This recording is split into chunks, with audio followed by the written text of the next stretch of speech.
are the most important legume for human consumption in the world. They are estimated to be the second most important source of dietary protein and the third most important source of calories. Beans can grow with little care, produce an abundance of pods, and can add nitrogen to the soil, making them ideal plants for organic vegetable gardens. Farmers should use good quality seed to ensure high yields. For the best result, farmers should buy certified seeds from stockists or input dealers. This seed usually is treated and should not be eaten. Home-saved seed should be carefully selected. It should be clean, free of weevils and other insects, and have no other damage.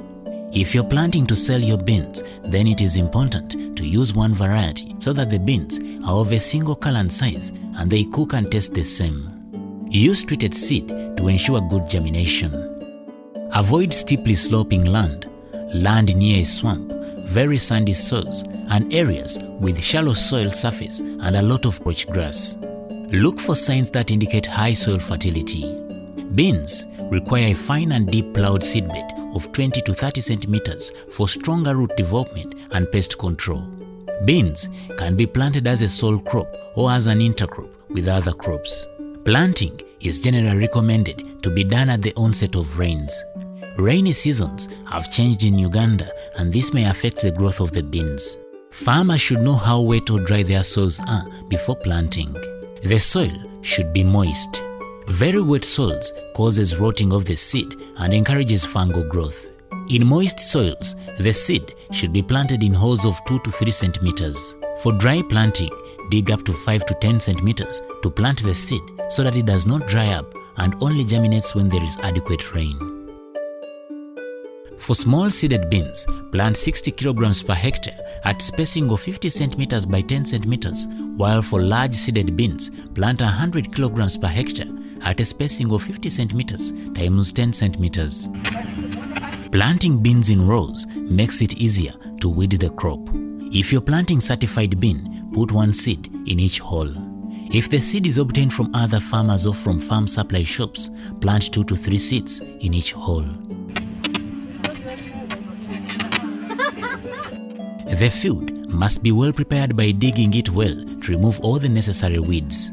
If it's not done, weeds often grow very fast after fertilizer application. Sasakawa Global 2000 advises farmers to apply 40 kilograms of diammonium phosphate, popularly known as DAP, during planting. They should apply 1 soda bottle top cover of DAP per hole. After its application, it should be covered with some soil and later the bean seed. Organic fertilizers such as manure improve the health of the soil and also improve soil drainage. Use animal manure, especially chicken droppings or compost, to improve your soil conditions. It is very important to start control of diseases and pests during the first 5 weeks after planting. If some plants show signs of disease, pull them out and burn them immediately.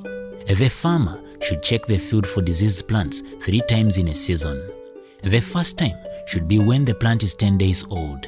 This is the stage when the plants have emerged out of the soil. The second time should be after 25 days or 2 weeks after planting, and lastly, when the first flowers emerge.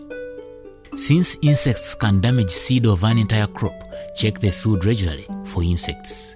Common bean pests may eat the pods or the leaves. They include aphids, the bean stem maggot, and flower thrips, a beetle which eats the leaves.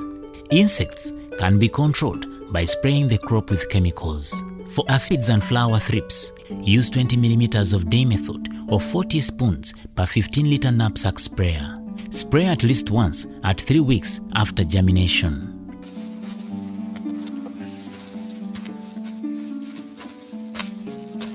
Farmers are advised to weed their gardens 2 to 3 times, at least by hand or with a hoe.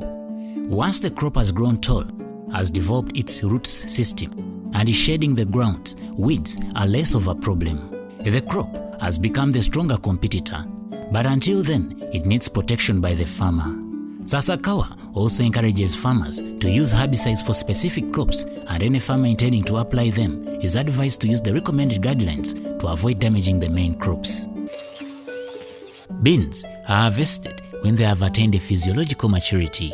Leaves dry, turn light brown, and in some varieties, they are completely shaded off or drop off from the plants. Pods dry and turn light brown. At smallholder level, harvesting is carried out by uprooting the dry beans manually. On commercial scale, mechanical harvesters are used. Harvested beans are tied in bundles and transported home for drying. At harvesting, beans have a higher moisture content of 20 to 28%. They should be dried further to obtain a low moisture content of 14 to 12% that can allow longer storage time and prevents rotting during storage. Harvested beans are sprayed on a drying yard or tarpaulin to dry them to the appropriate moisture content.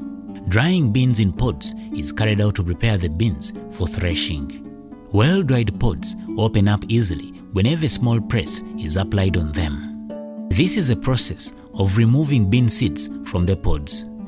At smallholder level, dried beans are piled on a tarpaulin or drying yard and beaten with light stick. A mulch-grain thresher can also be used to thresh the beans. The thresher has a fan that blows off the chaff. After threshing, the beans contain a lot of chaff. The beans can be cleaned using a winnower at smallholder level. At commercial level, a motorized mulch-grain cleaner can be used to clean the beans. Other motorized cleaners that have a grading and sorting component can be used to clean and grade the beans according to the size so as to obtain appropriate screen size. After cleaning, the beans' moisture content is still high at 15 to 18%. This is not appropriate for longer storage time. Beans stored with high moisture content above 14% are easily attacked by molds and storage pests. The beans should be further dried on a tarpaulin until they obtain moisture content of 12 to 14%. Beans are tested for proper dryness by biting the bean seed with the teeth.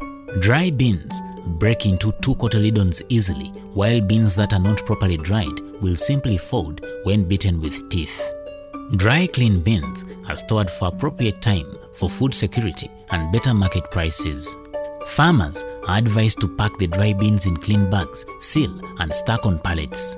Avoid putting bags with beans on the ground because they will absorb moisture and start rotting. Sasakawa Global 2000 recommends that dry beans should be stored in hermetic storage technologies such as triple bags or PIX bags, super grain bags, and PVC tanks where they can be kept for more than a year without storage insects or mold attack. The beans can be used for food security, also to the markets when the prices are high to improve on the farmer's income. The stored grain can also be used for seed in the next season. The biggest market for beans is institutions like schools, hospitals, and prisons. Schools accept beans to be used as currency of exchange while paying school fees since it's the main food crop in schools. Farmers should be encouraged to bulk and sell as a group. That gives them advantage to bargain and negotiate better prices. Farmers should belong to village savings and loan association saving groups so that they can use that money as social capital, buy inputs, and improve their production.